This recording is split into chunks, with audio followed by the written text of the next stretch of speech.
Coyote medicine in my tradition and in many native traditions, many shamanic traditions, is the trickster. Okay, the coyote medicine is the medicine that helps you see the things in yourself and the things that you do that you have difficulty accepting about yourself. He shows you the things that you don't want to look at, basically. Why?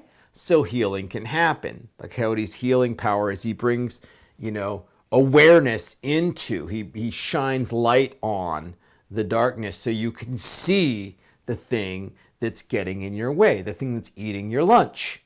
Coyote might come in and saying, okay, you had this intention, you asked for more love in your life or more abundance, or you wanted community, or you wanted a new job, or you wanted to be closer to your child. Okay, well, here's the thing. You have this pattern that you do that pushes love away. Okay, so you need to look at this and see this so you can heal it, cease pushing love away, and then you can allow love in. Okay, so it's very powerful medicine, but it's challenging medicine. Okay, because we got to look at something that may not be pleasant to look at. And it's not typically a popular medicine. People are like, ooh, coyote medicine. It's like, I hope that was a lot of coyote medicine. That was tough. And sometimes it may be tough, but I think it's also very misunderstood. And one of the reasons I think it's not popular is it tends to evoke some really strong feelings. It's like the feelings, I guess it's like Apocalypse Now. It's like the feeling of it sometimes is like the horror. Like it's like, oh my God, that's what I've been doing. I've been pushing love away. Here's this person that tried to love me and I pushed her away. It's like the horror, oh, I just can't believe I did that. It can be very painful. It can be very sad. You can have feelings of guilt or shame or loss, or grief. And so they're challenging feelings. And yes, you do need to feel the feelings as part of the healing, I'm sorry to say. But we also do something else that perhaps we don't need to do. We also tend to beat ourselves up or punish ourselves, and why do we do that? I think we're conditioned to do that. If there's been something wrong, I think it's because, let me try this way. So I think our beliefs often tell us that we've done something wrong. This thing that I've been pushing love away, and that's wrong, and therefore I've been bad, or I'm a screw up, or whatever else, because I've been pushing love away, and therefore, there's an injustice here. I've done something wrong. To bring justice, I need to be punished. Now, since I'm an adult and I hopefully haven't broken the law, if there's going to be punishment, I'm going to need to inflict it upon myself. Okay, so when we learned it, perhaps our parents punished us, our teachers punished us. Hopefully, the law didn't punish you, but punishment's very cultural. And with the punishment, we kind of go through this paying penance process as a way to manage, quite possibly, the strong feelings of the coyote medicine, or this feeling that I've done something wrong. And if we pay penance, we're serving our time in jail. We're like redeeming ourselves. We're reconciling the injustice. We're making it right. Okay? And it's very, if you think about it, this energy, it's very cultural. It's very Judeo-Christian. I would argue it's kind of Old Testament. This isn't a loving energy. It's not like New Testament. It's like fire and brimstone, or being smitten or turned to salt or struck down by God. I mean, it's a pretty austere, it's a pretty strong punishment that's in our culture. And it's like that Protestant work ethic. Now, different parents do that differently, However, it can be. And one other thing that's interesting before I move on from the punishment part is we tend to punish ourselves the same way that we were punished. with the same energy and in the same way. It's almost, I've called it sometimes in therapy, you call it the internalized parent.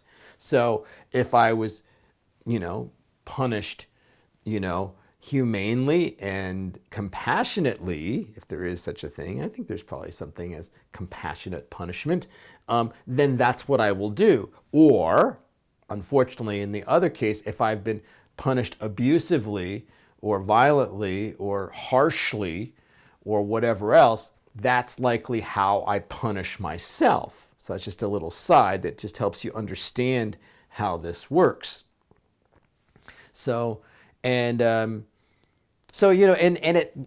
we were younger, perhaps the punishment or discipline, if you will, or consequences, if it wasn't abusive, perhaps the discipline was the strong discipline. Perhaps that was needed when I was a little kid. It taught me not to run in the street, or it taught me to, to listen to adults, or maybe I was maybe resistant to hearing that. I was a willful child, and I needed to cut through that so I could, hear something that needed to hear to keep me alive or keep me as part of my family,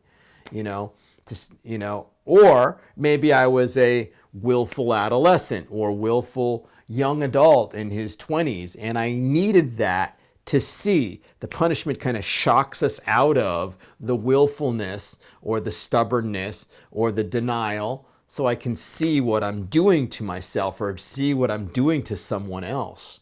Okay, but I would argue in this case with the coyote medicine, that's no longer needed, right? Because, we've already looked at the thing. So any value to shock us into seeing something, it is no longer needed. The coyote's already shown us, and we've looked at the thing, so we no longer need the punishment, but yet we have this habitual habit of punishing and paying penance. So let's move on. So what's the alternative? At least one alternative that I want to talk about today is, I think it starts by the way we're viewing what happened. It gets into our belief systems and seeing it. We have a propensity for the negative in our culture, and so we tend to look at what's wrong, what we did wrong, and how we've been bad. And quite possibly we've been pushing love away, and maybe it's affected people that we care about. And so there's a tendency, let's focus on what we did wrong. But in addition to that, okay, there's a real opportunity to look at what we just did right. I mean, if you think about it, we just had the courage to look at something that was way out of our comfort zone. Okay, we just had the courage to look at something that was really difficult for us to accept, and something that was very upsetting to us. We had the courage, and we had the strength, and we had the willingness to take a look, okay, and to go into our fear to look at it. So I would argue that coyote medicine is like being able to participate, or take your coyote medicine, if you will, being able to participate in it is actually more like a heroic act than it is of doing something wrong. Perhaps maybe something was wrong in the past, but what just happened is you just did something very right. Maybe scary, maybe painful, maybe disorienting, yes. But you just did something very right that's going to allow you to heal the reason you've been pushing love away. So I would argue that maybe coyote medicine is a time to celebrate that you've just disillusioned yourself, and now you can get back on the right course. Okay, now you can get back on a course to allowing the love that you seek.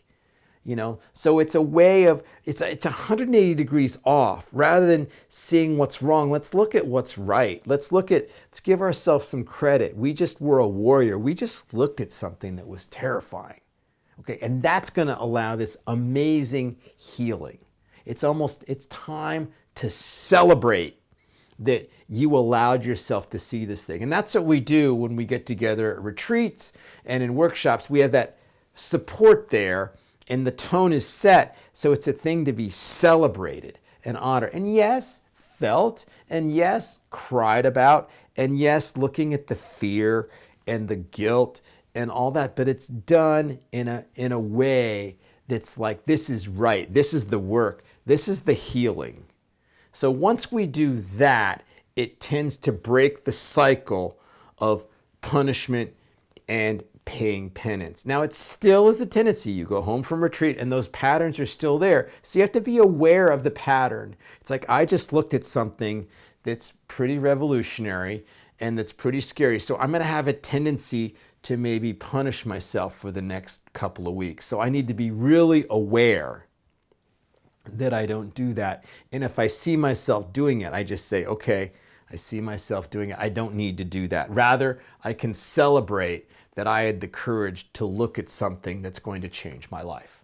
So that is my video for this week. Thank you for watching. I hope you have an amazing week. And during this week, perhaps if you do look at something, notice what you do. Or if you see yourself with a tendency to beat yourself up or be hard on yourself or not have compassion for yourself, maybe just observe it. Be the observer. Notice it. And then just maybe there's a way to reframe it. It's like, hold on here. How can I find some compassion? How can I see what I did right? And I will see you in a week.